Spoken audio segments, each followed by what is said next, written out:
এই যে দিদি আমার দাও তো।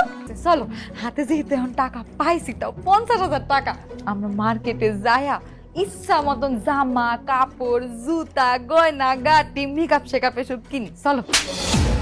আমার এই কষ্টের টাকা, আমার এই গাধার খাটুনির টাকা আমি তোমার শপিং করে উড়াইতে দিব না। তোমার যেমন এখন খুব কষ্ট হইতাছে, তোমার বাপের এর চাইতেও বেশি কষ্ট হয়েছে। এবার বুঝছো, নিজের কষ্টে ইনকাম করা টাকা, নিজের পরিশ্রমের টাকা এরকম বিনা কারণে উড়াইলে কিরকম কষ্ট লাগে। আমি আমার বাপের কাছে ক্ষমা চাবো, আম্মার কাছেও ক্ষমা চাবো, কারণ তাদের সাথে আমি যে ব্যবহার করছি তারা যদি আমার মাফ না করে, আল্লাহ আমার মাফ করবো না। আর জানা, আজকে আমি অনেক খুশি।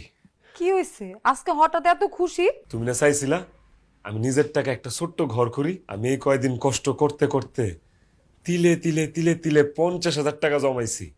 আর আমার এক বন্ধু, হ্যাঁ, আমার 20,000 টাকা